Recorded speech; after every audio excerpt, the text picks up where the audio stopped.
저번 주 주말 화분에 물을 주러 가는데 하얀색 고기 기름이 굳은 채 달라붙어 있었고, 에어컨 실외기에는 고기 기름과 음식물 쓰레기가 쌓이고 굳어져 집 안으로 냄새가 흘러 들어왔다. 알고 보니 윗집에서 떨어진 것이었다. 그래서 윗집에 찾아가 나의 주거 공간에 불편함이 생기니 하지 말아달라고 부탁했다. 그 후 며칠 잠잠해지더니 주말 아침 운동하러 가면서 확인해보니 다시 올려둔 것이다. 운동을 하고 지인에게 물어봤는데 집주인에게 말하면 해결될 것이라는 거다.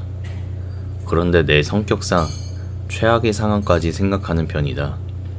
만약 그 사람이 피해의식이 있어 집주인한테 한 소리 들으면 나에게 악감정이 쌓여 나에게 보복할 기회만 찾는 사람으로 바뀔 것 같아 일이 안 커지도록 내 선에서 해결하기로 마음먹고 다시 찾아가 대화를 시도했다. 에어컨 실외기에 음식물이 쌓여 냄새가 나니 안 해주시면 감사하겠다고 했다. 그러자 윗집 사람은 망에 널어놔서 밑으로 빠질 리가 없을 텐데 라고 말하며 현실 부정을 하며 밖에다 널어둔 이유를 말했다. 집안에 음식물을 놔두면 파리가 모인다는 이유였다. 나 같은 경우에는 다이소에서 산 비닐봉투에 음식물을 담아 냉동실에 얼려둔다. 음식물 버릴 때는 땅땅하게 얼려서 무게가 더 나가 좀 더 비싸긴 하지만 차라리 몇백 원 더 쓰고 파리 꼬일 일도 없으니 편하다.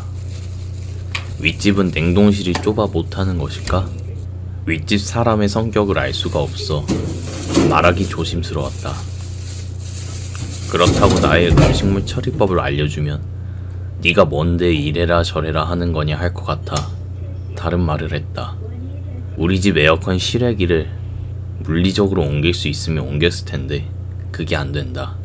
음식물을 널어두시면 실외기에 음식물이 쌓여 냄새가 난다. 어르신 잘못이 아니라 바람이 불어 자연적으로 일어난 현상으로 음식물이 떨어지는 것이다. 다시 한번 부탁드린다고 했다. 윗집 분은 알겠다고 하셨다. 그러면서 나는 혹시 아랫집 사는 제가 불편하게 하는 게 있냐고 여쭤봤다. 퇴근을 하고 자정까지 부업으로 인터넷 방송을 하는데 시끄러울 것 같아 여쭤봤다. 물론 우리 집 구조가 베란다도 있어 이중 구조로 소음이 막히고 모든 문을 닫고 해서 소음은 적겠지만 혹시나 해서 여쭤봤더니 불편한 것은 없다고 하셨다. 그런데 아무 문제가 없다고 하니 오히려 찝찝했다. 전부는 아니지만 저런 부류의 사람들 중에 앞에서 말을 안 하고 혼자 꽁에 있다가 뒤통수 치는 경우가 있어 찝찝했다.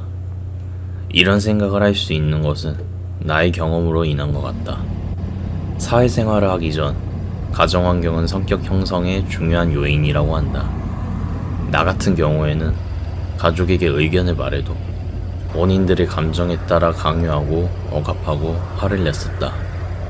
어렸을 때는 무서워서 내 의견을 못 말했고 중고등학생 때는 이런 상황이 반복되다 보니 나의 의견을 말해봤자 안 통하다는 걸 학습하게 되었고 표현하는 필요성은 사라졌다. 그러나 사회생활을 하다 보니 우리 집안이 잘못됐다는 것을 깨닫게 되었다. 타인의 감정에 의해 내 자신이 주눅들거나 흔들리지 않고 대화를 통해 서로의 오해를 풀고 조율할 수 있다는 것을. 주말이 지나 평일 아침, 이번에는 카레가루 대신 짜장가루를 사용했다. 작년 영상에도 나오지만 그때부터 사용한 짜장가루다. 이제 아침 식사는 카레, 짜장, 간장 3가지로 체계가 잡혔다. 출근 전 헬스장을 간다.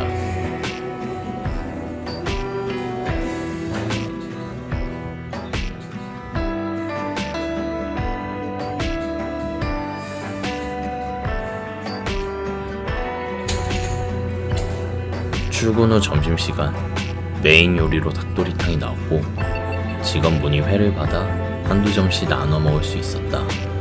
식당의 구조가 이런 식인데 도저히 삼각대를 놓고 영상을 찍을 용기가 안 난다. 그래서 앞에 가림판에 핸드폰을 셀카 모드로 놔두고 찍을 수밖에 없어 영상들이 비슷하게 보일 것이다. 회는 오랜만에 먹었는데 맛있었다. 싱싱해서 식감도 살아있어 오독오독 씹혔고 씹을 때마다 지방 같은 부드럽고 고소한 맛이 흘러나왔다.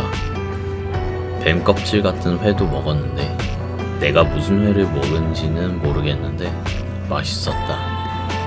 남은 점심시간 산책을 갔다. 얼마 전에 왔을 때와는 다르게 식물들의 상태가 변했다. 하얀 꽃을 피우던 나무들은 시들었고 씨앗을 달고 있던 민들레는 꽃을 피웠다. 시간에 따른 계절의 변화는 확연히 느껴지는데 나라는 인간의 변화는 더디게 느껴지는 것 같아 답답함이 들었다.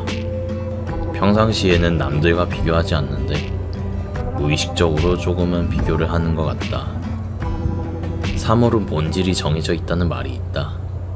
펜의 본질은 쓰는 것이므로 잉크를 전부 사용하면 쓰는 것을 못하니 버리게 되고 가축의 본질은 먹는 것이므로 병이 들면 먹지 못하니 살처분한다고 한다.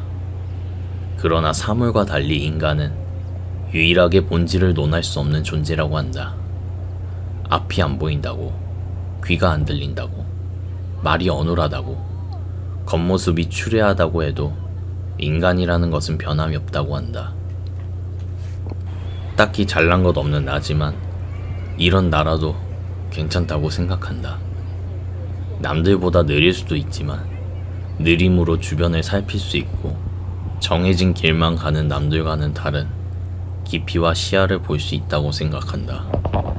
말이 어눌하고 겉모습이 추리하다고 선입견을 보이는 경우도 있지만 대화를 해보면 그들만의 타당한 근거가 있다. 오히려 말이 거창하고 겉모습은 좋게 보이는 사람들이 남들 시선에만 신경을 써 속이 빈 껍데기가 되는 경우가 있어 보인다. 역설적이지만 나는 거칠애가 아닌 본질을 볼 수 있는 사람이 되고 싶다. 퇴근하기 전 직원분이 아이스크림을 돌리셨다. 피카츄가 귀여웠다. 꼬리도 너무 귀여웠다.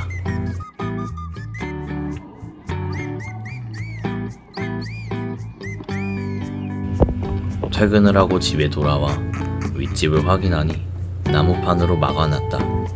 음식물이 내려올 것 같아 불안하긴 한데 결과만 좋으면 둘 다 만족할 수 있으니 저런 시도는 괜찮은 것 같다. 퇴근을 하고 밥을 짓는다. 내일 먹을 아침밥과 지금 먹을 저녁밥을 만든다. 저번에 요리할 때는 둘 다 볶느라 탈까봐 분주했었는데 카레나 짜장은 물을 먼저 부어도 될 것 같아서 편해졌다. 저녁 메뉴는 된장찌개나 김치찌개 둘 중 하나를 먹는데 질리지가 않아 딱히 메뉴를 늘리지 않고 있다. 저녁을 다 먹으면 어느 정도 짜장이 식어 있어 반찬통에 담고 냉장 보관하고 다음날 아침에 밥과 함께 데펴 먹기만 하면 된다. 정리를 마치면 부업인 인터넷 방송을 시작한다. 이웃집에 소음이 안 나게끔 모든 문을 닫아준다. 지금 살고 있는 집이 방음이 좋은지는 모르겠는데 정말 조용하다.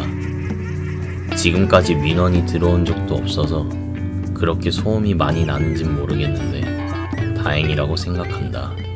안녕하세요. 요즘은 방송을 시작하면 영국은 30분 정도는 소통을 한다. 영국 시간 외국인 분이 들어오셨는데 오전 예전에 11시. 팔로우 해주셨던 분이었다. 점심 한식을 드셔야 되는 거 좋아한다고 아니에요? 점심? 하셔서 요크셔 한식 이상형 영국 월드컵을 했다. 잉글랜드의 요크셔 지방에서 지금 준비된 유튜브 짭짤한 채널도 맛의 구독자 푸딩입니다. 수가 많아지면 육즙이 있는 라이브를 할 고기와 함께 계획이 먹는 있다. 음식이에요. 한 주를 마무리하는 일요일 밤엔 영상을 올리고 이건 진짜 고된 한 주의 시작을 마친 월요일 밤에는 라이브를 할 계획이 있다. 순대 내장 같다. 어디서 들은 말이 있다. 인간의 입은 하나지만 송아지 내장 더 많이 같이 듣기 위해 귀는 두 가져서 개고 오트밀과 더 스코라, 다가가기 위해 다리는 두 개, 스코트, 끌어안아주기 위해 팔은 두 개라고 한다. 비빔밥 떡갈비. 나의 영상은 나의 삶을 말하고 있다.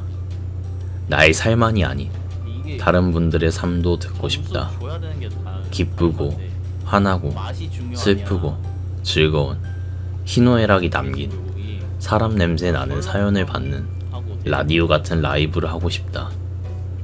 사연이 올라온 게 없으면 일상소통을 하거나 이상형 월드컵을 하는 등 소소한 시간을 보낼 것 같다.